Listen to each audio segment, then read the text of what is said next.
So thank you very much for joining us for this session. So we're going to talk about medium and heavy-duty vehicles developments. My name is Cerneaz. I work for CINEA. So CINEA is the executive agency of the Commission. We work on climate, infrastructure, and environment. And today, as part of this session, we are going to hear about two projects, Project LONGRUN and Project NextETRUCK. So Project LONGRUN is about low-emission propulsion for low-distance trucks and coaches, and NextETRUCK is about BEV, so battery electric vehicle architecture for medium-duty vehicles. The context doesn't really have to be presented, so as you know, on the global scale, there are growing concerns over security, for energy supply, for climate, and for health.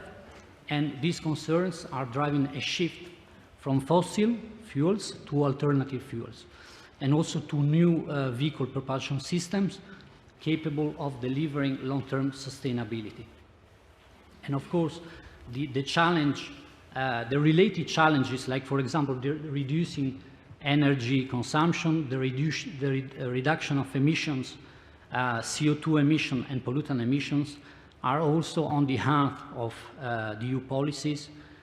Just to mention some, the Clean Vehicle Directive, the regulation on CO2 emission standards, the regulation on type approval for motor vehicles, so the so-called Euro 6 and future Euro 7. So the projects that are going to be presented are delivering solutions in these areas. So LONGRUN focus on IC thermal optimization, on electrification, on the use of low-carbon fuels, on connectivity, on solutions, simulation tools for design. And this is a project that has just finished. It had a duration of 4 years. The second project is NextETRUCK, and this is an ongoing project, and they work on powertrain innovations, on digital twins, on digital tools for fleet managers, on reduction of TCO through an optimized vehicle design, on fast charging, and on new business models. And this is, as I said, is a project which is ongoing. They are about halfway, so many things has already been done, but others are still in progress. So this was for a short introduction about the session. I will now let the floor to the speakers. They will have 15 minutes to present, and after the presentations, we will have a discussion session that will be moderated by Mr. Rosenquist, Mats, from Volvo Group. At the end of the presentation, if you would like to have some clarification from the speakers, we will very quickly open the floor for that.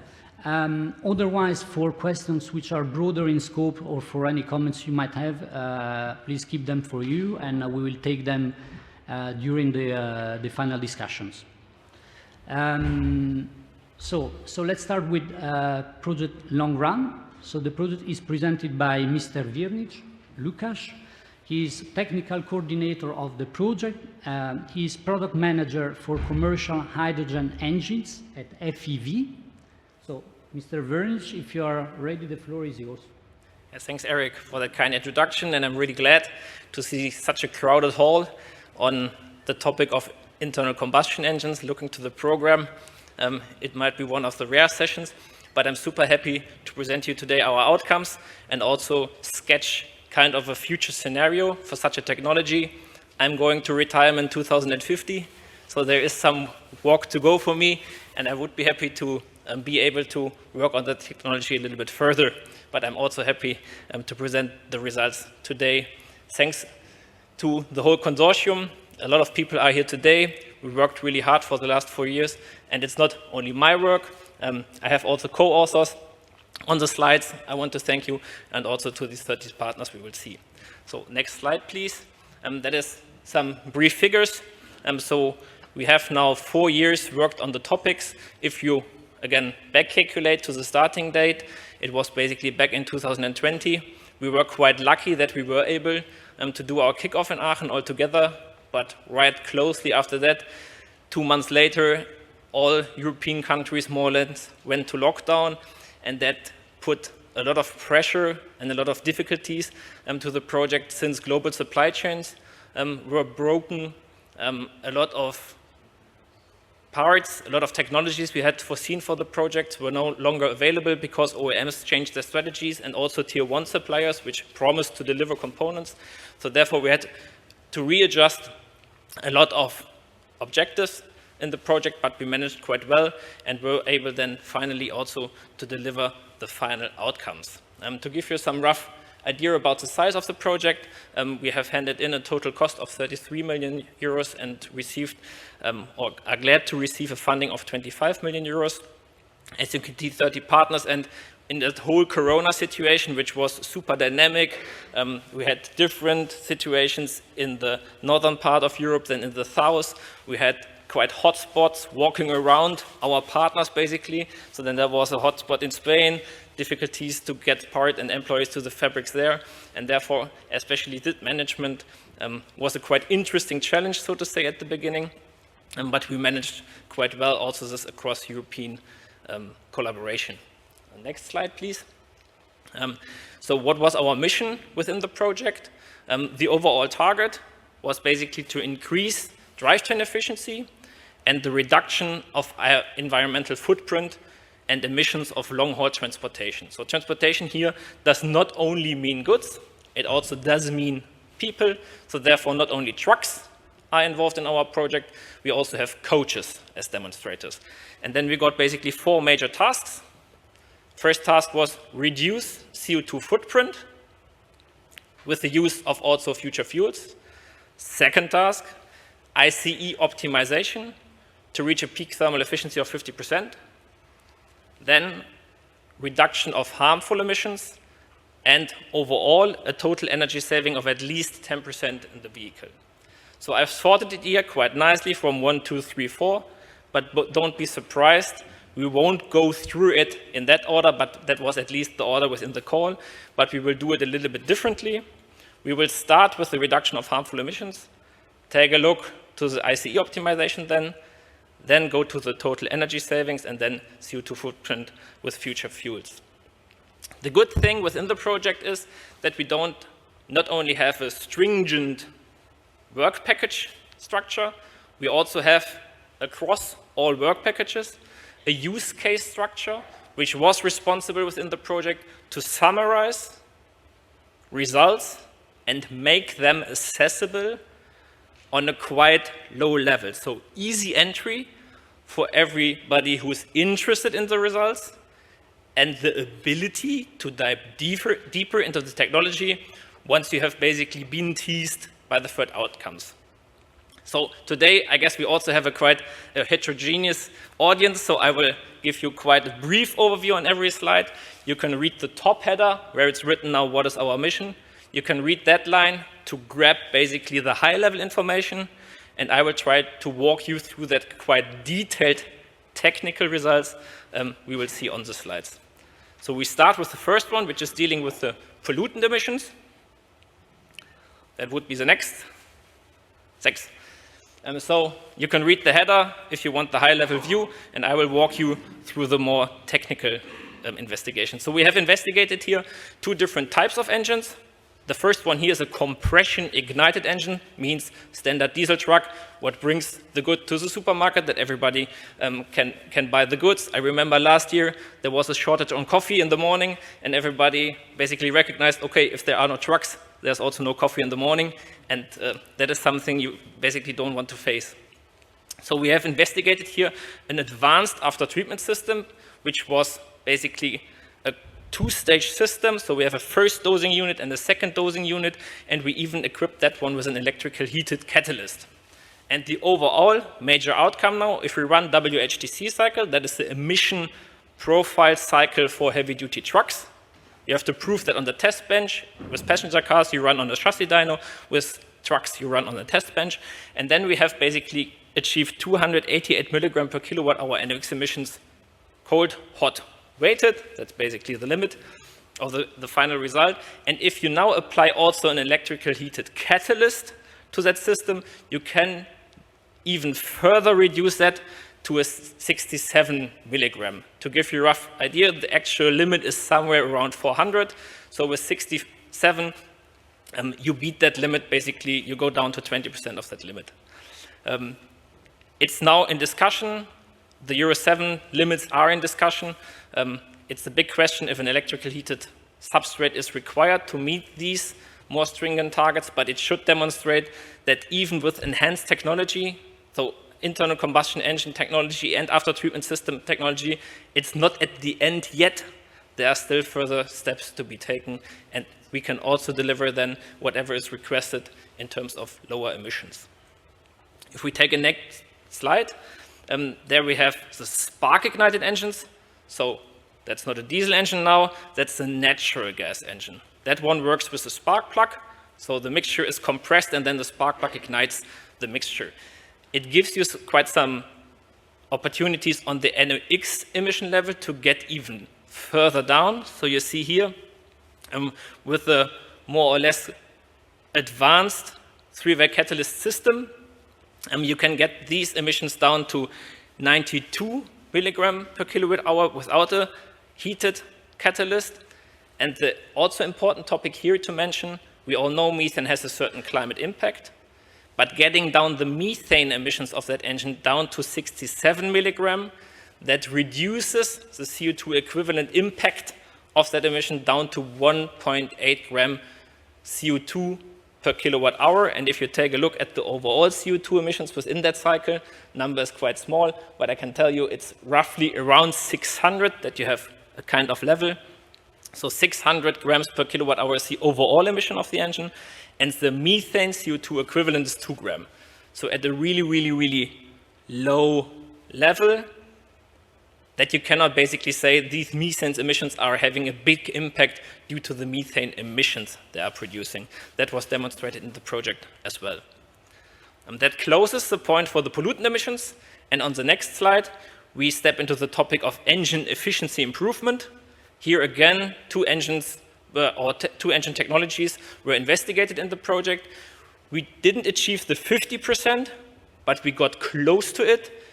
That means 49.2% of the energy we introduce to the engine is converted to mechanical work, which at the end then powers the truck. In the fuel cell, you basically talk about 55 to 60% fuel cell efficiency. Then there's also electric motor, battery, and all these. This 49.2% here is directly converted into mechanical work, which then drives the truck. We have investigated different measures, so that is the walk here, gives you a quite nice overview. On the next slide, and we see how we have investigated these measures in detail. So that is what you can also find on the web page. I don't show all the measures here, but you see we have split it up into a description. You see the advantages, risk, and challenges. And then for each and every technology, you can review that on our internet page. Time's too short to walk you through all these measures today. On the internet page as well, you find the overview you see on the next slide. Here we have basically summarized all technologies which are available for compression-ignited engines to rate them according to their BTE, so brake thermal efficiency impact, and the invest, so how much bang for the buck. And that basically shows there are technologies which have a huge impact on the BTE and a moderate invest. For sure, you pick those first, and then it's basically sorted by the BTE impact. And there are even more technologies that we have investigated, but it comes to the point where with each and every single-digit improvement on engine efficiency, the costs further and further increase. And that is somewhere the level where you end up at 49–50% of efficiency, where it's still worth to invest into the technology to gain a certain benefit. If you go beyond that level, it's getting super, super thin ice that you still will find a technology where it's worth to invest in. On the next slide, we have summarized the results for the spark-ignited engine. So there are, from the theoretical point, not at the same level of engine efficiency like diesel engines, but gladly methane from itself contains less carbon, so on a CO2 emission level, they are quite balanced. And here, we were also able to achieve some remarkable results, increasing the engine efficiency of the spark-ignited engine. up to 46%. And you also find these investigated measures on our webpage. So within the project, we always wanted to also investigate the requirements to make these technologies accessible in real life and also bring them to the product. And bringing technologies to a product is always heavily linked to legislation. And that is what we see on the next slide. And here we have investigated how these investigated technologies on engine efficiency are already respected in actual legislation. For heavy-duty trucks, that actual legislation is basically a simulation program called Vector. And then you do a simulation of your vehicle within Vector, and that at the end you gain CO2 gram per ton kilometer. So that means how much grams CO2 do I emit to transport 1 ton of good for 1 kilometer. Nobody does that, so the distances are longer and the payload is higher, and then you multiply that, but that is basically how it's elaborated. And for the engine efficiency, everything is in Vector. We can hook that off, fine on that. We now come to technologies which are not in the scope of Vector yet, and you see here it's shady gray, and we will build that picture now with the additional technologies we have investigated, and at the end you will see what is required from a legislative point of view to get these products on the road, because they are only produced and developed if they are respected in that fleet emission target for every OEM. On the next slide, we will now go to the use case cluster 4, which was point 4 in our list. And that's basically the hybridization topic. In that example, you see on the left an e-machine, an e-motor with the efficiency map of the e-machine. And you see the long-haul vector cycle. So that profile, the truck has to run in simulation to derive the payload-specific CO2 emissions. And everybody thinks long-haul cycle is just highway driving, electric machine, or electrical support for the combustion engine does not make that much sense. But specifically, the vector cycle has some change in altitude within the cycle. And with a hybridized system, you get the chance to recuperate that kinetic energy which is stored basically in your vehicle while going downhill. So in the vector cycle, while going downhill, the vehicle here is not utilizing the normal brakes, it's braking with the utilization of the electric machine. That gives you some energy, puts some energy into your battery, and you can use that energy to later on drive your vehicle on that rather flat terrain where low electric power is utilized. And you can see the results here. If you gain that energy that is stored in your vehicle while going down the hill, you reduce your fuel consumption by 12%.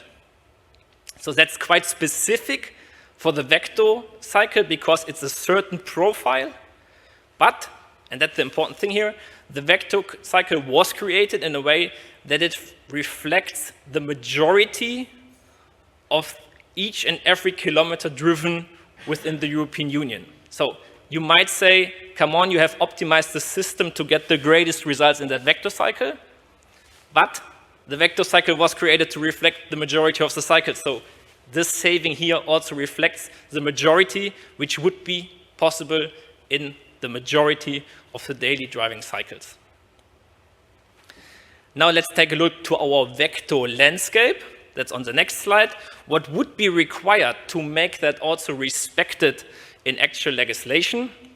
You see now it's getting a little bit more complicated. The more that the technology gets complicated, also the legislation it's getting a little bit more complicated. And here we have sketched now a vector plus.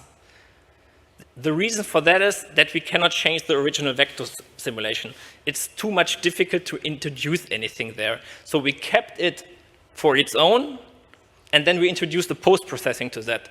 And the idea is now basically that you can calculate a bonus factor, which is calculated by running your standard vehicle in Vector Plus, running your enhanced vehicle in Vector Plus. With that, you get a multiplication factor, and that you can apply to the original vector result to get a somehow post-processed vector result.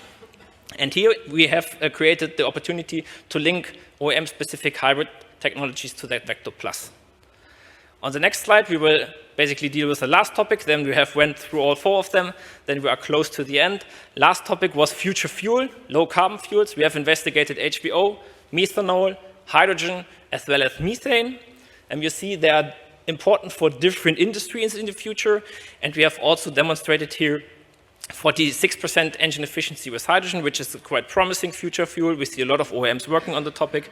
Methanol, quite interesting if you need a liquid fuel, which is easy to produce renewable. For example, agriculture is quite an interesting topic, or maritime. And if we now also take a look to the landscape, to the legislation landscape here on the next slide, you see we have introduced here also a LCA, life cycle analysis, talking about then also about tank to wheel emissions, and then also for well to tank emissions. And we will see the results of this whole setup now extrapolated on the European scale. And that's shown on the next slide. How have we basically, condensed all the results from the project into final outcomes, which are somehow easy to understand. We have applied the NEMO fleet model from the Technical University of Graz. And you see now in the next slide, what is the impact of all these technologies to the yearly CO2 emissions of the complete, and that is super important, of the complete fleet of trucks operated in that year. That is explicitly not new sales. So the reduction targets which are in place now are for new sales. That is the existing fleet, really important. And here you see basically from 2020, and different scenarios can be investigated. The orange line is the yearly CO2 emission if we don't do anything. If we stick to your 6E scenario, no reduction on CO2 with the fleet targets, but that's not happening. So we have clear targets on the CO2 emissions to be reduced within the new sales. That is not happening, but it should indicate how much also the transport capacity increases over the years. With that now introduced fleet targets, that's on the next slide, you see basically the gray line happening. So that is so far no update on the pollutant emissions, but that's not important because we only talk CO2 here. But it's the implementation of the new fleet targets, 45%, 65%, 90% in 2030, 2035, 2040. So already a quite huge reduction, but it doesn't tackle the existing fleet tremendously. Next slide gives you an idea what are the long-run efficiency measures creating in terms of CO2 reduction. You see a minor benefit. It's 10%. That's what's happening if you increase engine efficiency from 45 to 50%. It's a 10% increase in overall energy usage and therefore reduces CO2 emissions by 10%. Now the big step will be taken on the next slide if you would incorporate HVO into the perspective. It's explicitly written here, it's fossil CO2 exhaust emissions. That's basically the real important message here. Fossil CO2 needs to be reduced with the usage of HVO, and that scenario can also be accelerated if we go to the next slide. That's basically if we introduce HVO even at an earlier stage to larger amounts. So that brings me to my last slide. Thanks again for the consortium. Thanks for the European Commission for funding it. If you are interested into real trucks in use, you can scan our QR code, then you can access a video where you see all 6 demonstrators in use. I didn't want to put it here because I already spent some time on the talk. Thank you much for your attention.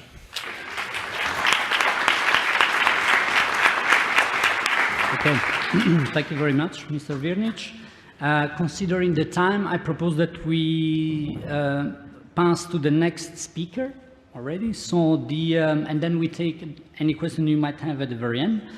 So the next speaker is Mr. Raad Subajet from TNO in the Netherlands. TNO is the entity coordinating project NextETRUCK.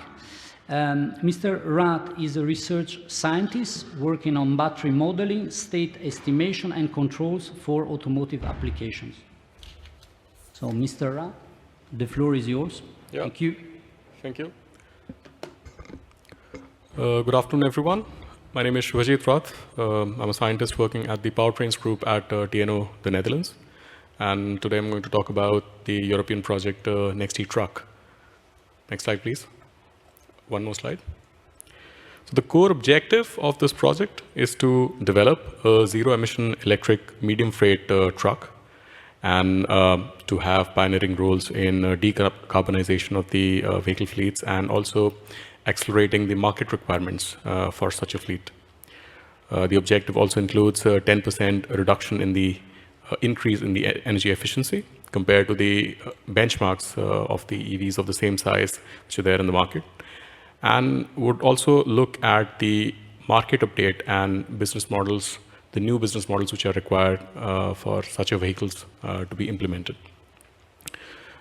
The results from this project will be demonstrated on 3 use cases across different parts of the world, where the demonstration would be done for at least 6 months for a daily usage of 200 kilometers.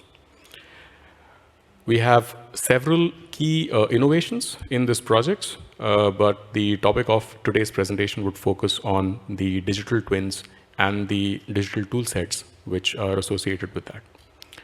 Next slide, please. The consortium is quite wide, and if you had noticed from the previous presentation, there is quite some overlap. We have several universities and research institutes working on different technical aspects of the project. We have IoT and ITS partners. There are several component manufacturers which are looking at improvement and development of different components in the vehicle in this project.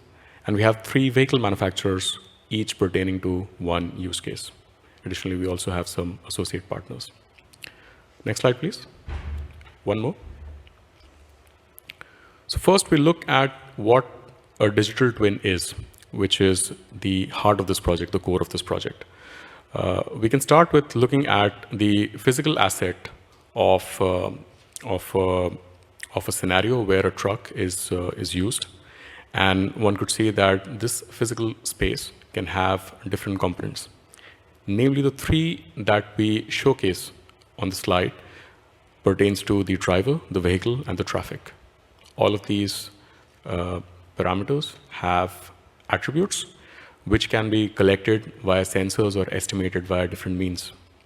And these attributes are then communicated over a communication channel to a cloud where different algorithms exist. Now, these algorithms are also a mirror of these physical assets, so we can have a digital twin also for the driver, the vehicle, and the traffic. And these digital twins take a feed of the live data and then compute in real time several other parameters which are useful for the functioning and the performance of the physical asset. As an example, if you look at the vehicle digital twin, we see that we can have a digital twin for the energy characterization, which is to compute how much energy requirement is there when a vehicle is going on a route. We can have a digital twin for eco-driving, which is about giving recommendations to the driver about how to have an efficient kind of driving scenarios. We can also have a digital twin for aging and charge time estimation. All of these new parameters which are being computed in real time because there is a live feed from the physical asset, the parameters which are computed can be fed back to the vehicle, and that can be used for the improvement of the performance of the vehicle in different scenarios. It could be driving, it could be charging, and it could be other kinds of scheduling. So this is the core of how a digital twin would function, that there is a two-way communication between the physical and the non-physical. This is different compared to a model or a digital shadow, where the communication either does not exist, a model exists as an independent entity, or there is only a one-way feed of communication. So this is quite important, and this is one of the key areas in which we are working in this project and trying to improve the functioning of the electric trucks. Next slide, please. So the digital twin which is being developed in a multi-layered framework. So at the bottom of the layer, we have the physical assets where the vehicle exists. The second layer is where the data is collected, parsed, and then sent over. The third layer is definition of what these data set means. The next layer is where all the algorithms exist. So the digital twins and the digital models which are developed in this project, they exist there. And the final layer is the layer where the visualization of all the results are taking place. And so we start with what is available in the market as part of commercial software, but these softwares which are corresponding to different layers, they're quite heterogeneous and do not communicate or gel with each other that much. And so for this project, we selected a tool chain which is developed by AVL. And you could see that the tool chain has different parts for different layers of this digital twin framework. Next slide, please. The digital twin is being developed in a methodology of a co-simulation where different partners, different stakeholders can develop different parts of the project, and all of this can be simulated together. So if you look at the top of the figure, which is shown, we start with the system architecture and system definition, and from there we move on to the simulation, where we have different parameters, and based upon these parameters, we can develop our models. These models can now be used for computation of a cost. In this case, the TCO, or the total cost of ownership, is shown. And based upon these cost, an optimization scheme can be executed, where these parameters are updated accordingly, such that the total cost of ownership can be reduced. Additionally, once a model is finalized, that model can also be put in an FMI framework, where different partners or different stakeholders can develop different parts of the model and put it in a standardized framework and share those models across. And now one model which is optimized in itself can be put into the complete vehicle or the complete system framework, and then there can be further calibration and further optimization. So this is also one of the key aspects which is being explored and developed in this project. Next slide, please. So we see 3 trucks which are being developed by 3 different partners, and they correspond to the 3 different use cases that we're going to emulate. These are concept trucks which are being developed, so the final product, once these trucks are developed, are going to look like this. And so we've picked 3 different cities. The first one is in conjunction with Ford Otosan, and we're going to have the use case in Turkey, Istanbul. The second one would be with Irizar in Spain, and the third one with Teva in the UK. Next slide, please.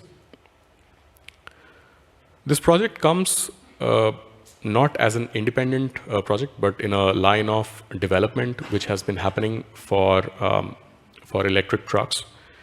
And as part of that, the first generation electric trucks were focused at conversion of the existing platform of a regular ICE truck into an electric powertrain vehicle.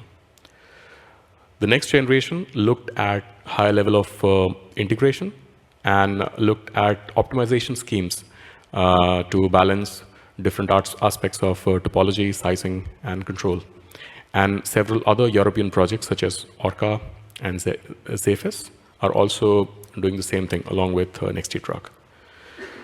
The next generation of truck would be focused at developing native trucks, which would start with a clean sheet design and look at the developments which have happened in the past, and would find more innovations in terms of transmissions and topology and sizing of the components.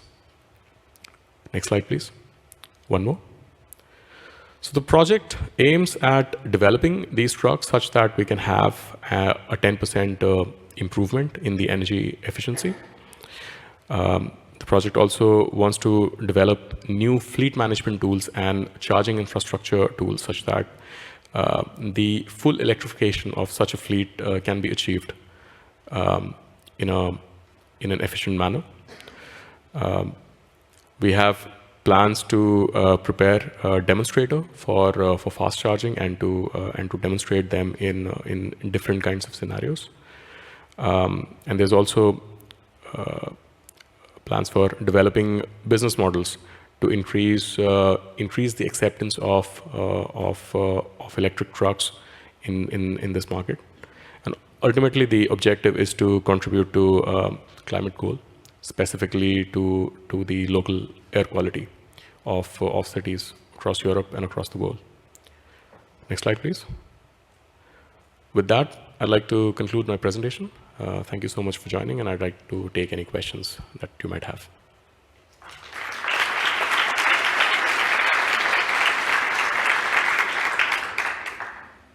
Okay. Thank you very much, Mr. Ra. So it's now time for the discussion. So I will now let the floor to Mr. Rosenquist. So if you want to join us again here, yeah, and then we can take the questions from here. So I'll let you. Okay, so maybe I can start with introducing myself, why I'm sitting here. I'm from the Volvo Group, yes, but I'm also engaged in the 2.0 partnership, leading of the kind of the concept phase, how to deploy and where are the actual solutions for the users of the 2.0 vehicles or these zero-emission vehicles. And of course, this is of key importance for the 2.0 partnership, but also for me as a Volvo employee. So of course, that's important. But I'm trying to start the question, maybe to open up for questions. Yeah. Thank you. Ivo Kree from Polis. It's a question for the first speaker. The topic of coaches was developed in your project. This is, of course, a very hot topic for cities who are planning for zero-emission mobility in the long run. And then long run in terms of time, not of distance. And we see very few technology options coming to the market for coach. It's also a very small market in view of numbers of vehicles, which offers opportunities because it's an overseeable problem. So what is your key lesson about that vehicle segment? Yeah, you pointed it out right. So the coach market, or the coach as a product, is a little bit addicted to the heavy-duty truck, which basically is driving normally or is dictating the route where to go in terms of development. That also hit us a little bit in the project, where right from the beginning, the availability of axles and gear trains and transmission with basically already implemented e-machines was a little bit restricted, because at that time the heavy-duty truck market dropped the interest on the technology a little bit, where for the coaches, basically a certain pure electric driving ability would enable quite an increased comfort, because they could transport the people which are on the bus directly to the city center if there are pure electric driving zones. And that from the project partners was announced to be super important, because for coaches it's not an option to drop the passengers somewhere in, close to the city and then they use public transport or some electrified transport. They really have to have this dedicated, so to say, 20 miles pure electric driving.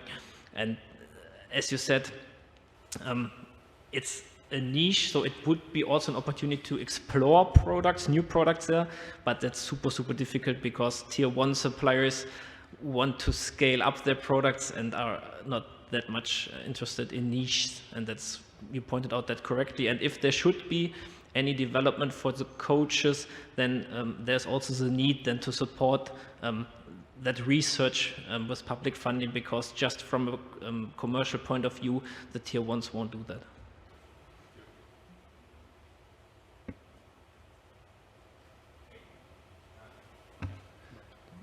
Any more questions? There should be, I think, a few questions. Okay, I mean, maybe continue with the long run and maybe both projects here. Of course, the interaction with the end users, the fleet operators.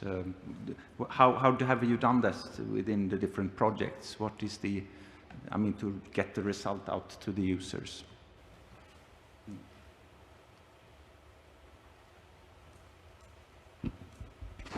you want to start? Or okay. I think, yeah, the core results that we're going to achieve, obviously, like there's the main goal which is stated there. But there are other KPIs as well, which is there in the project. The models which are the models and the digital twins that are being developed would be especially useful for the fleet operators, because they can basically schedule how the trucks can function properly, and how they can efficiently make use of the trucks. One of the things which are not directly mentioned in the slides is that there's also a lot of component developments and vehicle improvements which are happening, specifically with respect to the chassis and the powertrains. So, as an example, all of these trucks have started from the weight category of 20 tons, and there's a target of reduction for them to 16 tons. So there's quite a lot of innovations with respect to development of components as well. So these are things which directly translates to improvement of how it can go to the end users in terms of improvement of performance of the trucks. Yeah, within LONGRUN, we had the great situation that we had a fleet operator within the consortium with Prima Frio, and there was a demonstration of an HBO-fueled truck within the project driving 40,000 kilometers across Europe, mainly transporting fruits and vegetables from Spain to the area of the Netherlands and also to Scandinavia. So you might have eaten and sustainably transported orange in the last year without recognizing it, but that is also, I guess, a way to go, and that is also a feedback we received from Prima Frio, if it would be more visible for the end customer what he's actually buying.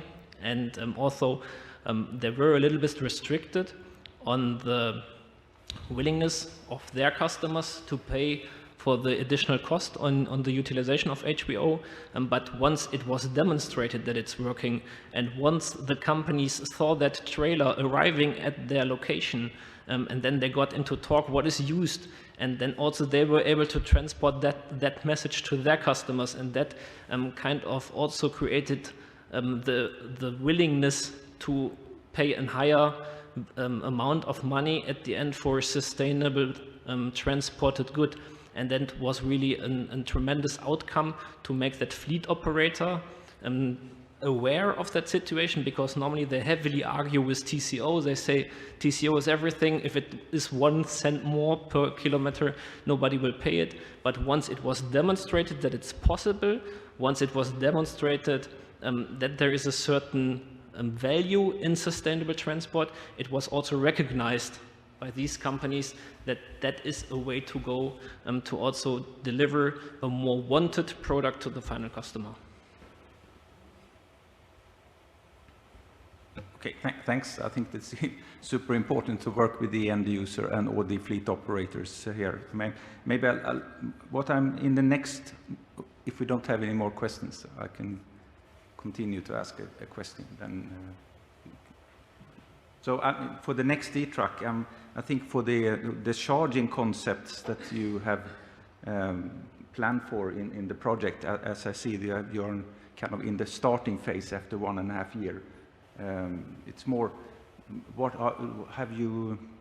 type of charging? Are you stationary or are you fast charging? What is the concept here? The concept is fast charging, and we are looking for different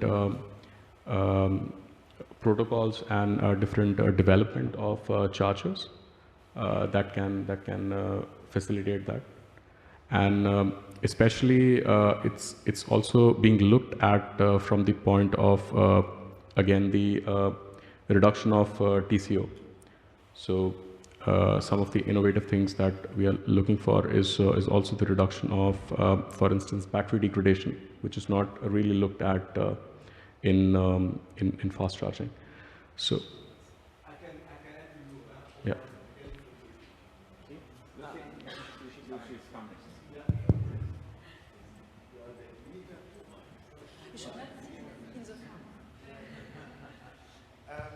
Thanks, Rod, because I'm involved in the project anyway. Omar Higazi from Bremen, Brussels.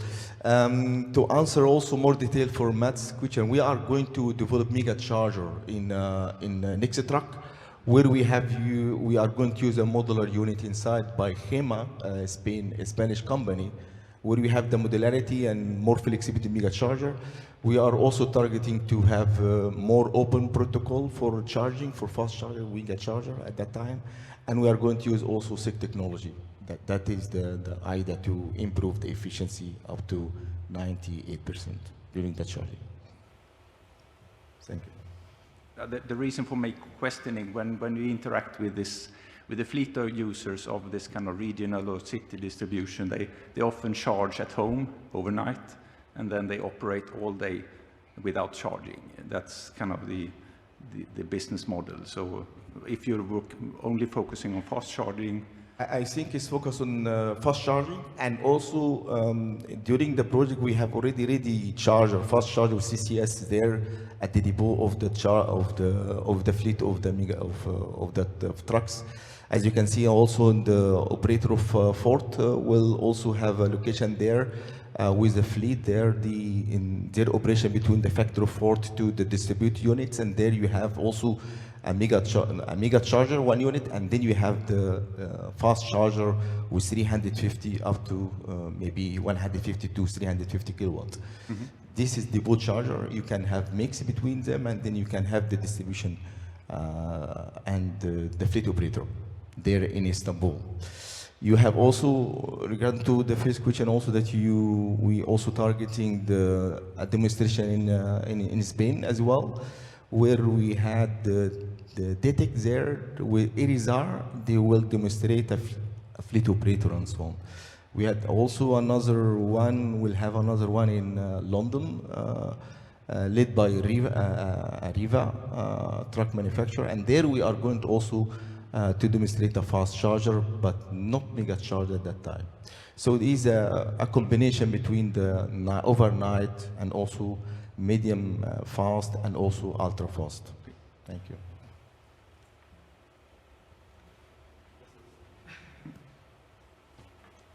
Yeah, Marzio. Thanks. Since there is a little bit of time, maybe a bit forward-looking question. When we wrote the topic, the Americans were working on a 50% peak efficiency, but in the meantime, they have started 55%. So where do we position ourselves compared to where they are at the moment? Thanks. So I guess it's really important to differentiate here between engine efficiency and powertrain efficiency. So the SuperTruck 3 program is 55% powertrain efficiency, so energy harvesting from the exhaust gas with or a C-cycle or something like that is also included there, so it's not only the engine. And I guess that's also the way to go.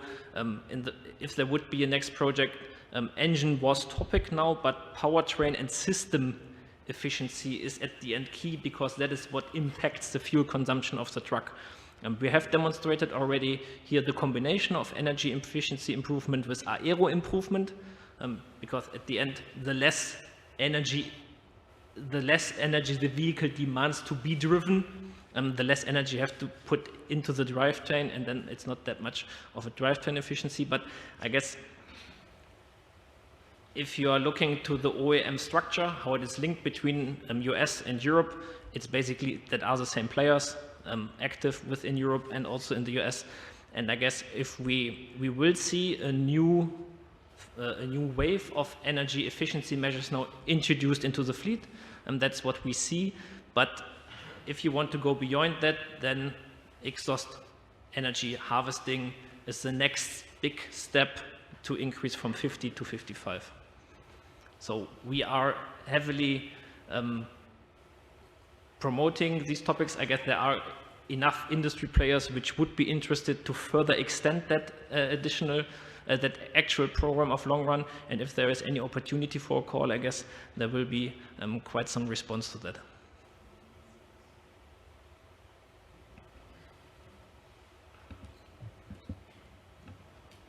Yeah.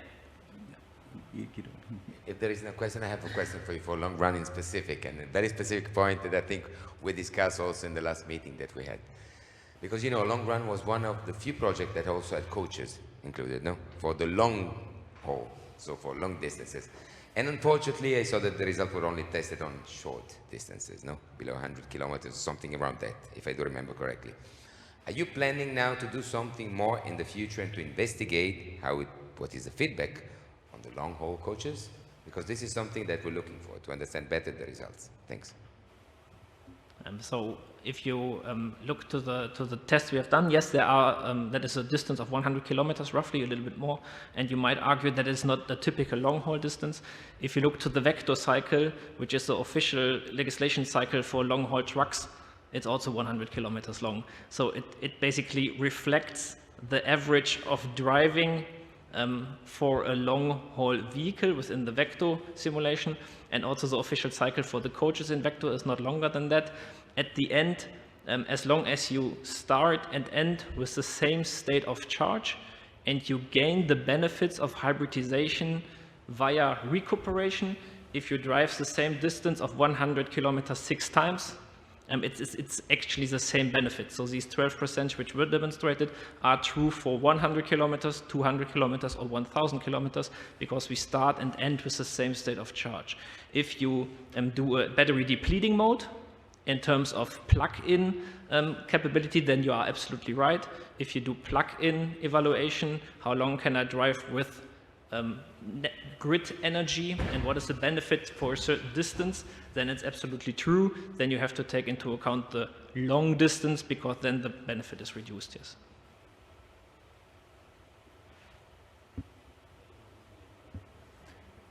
Okay, I see we have about 5 minutes left. Maybe we should have a final question about what are really the next step to really implement the results from the project. I know you are in different stage, the different project, but maybe to see what's needed.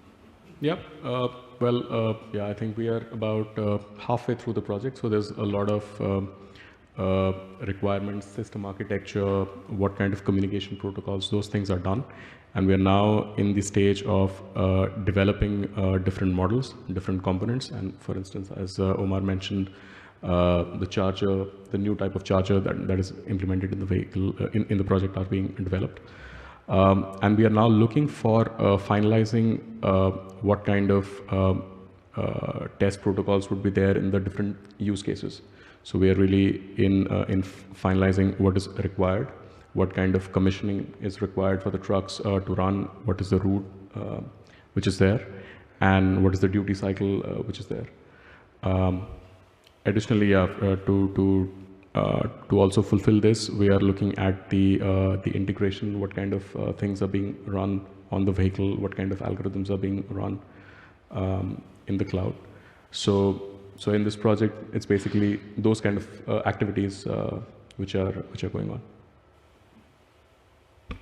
Yeah, I guess what we pointed out is for each and every product that would be possible to implement into the truck or the coach, it needs the respectation of the legislation. So as long as it is not respected by the legislation, there is no real value for the OEM to put the product or the specific measure into operation. The more we respect sustainable measures in the legislation, the higher the chances that everybody gets a sustainable transported orange next year. Okay, that's good. We look forward to the sustainable oranges here. Maybe at the next year we can have a box of the sustainable oranges. So I think, okay, we have a few minutes left. Any final opportunity to get a question for these two projects? So now you have the chance. It's now or never. Otherwise, we are standing in between the lunch break. I think it's starting at 1 o'clock. So thank you for being here and a good approach.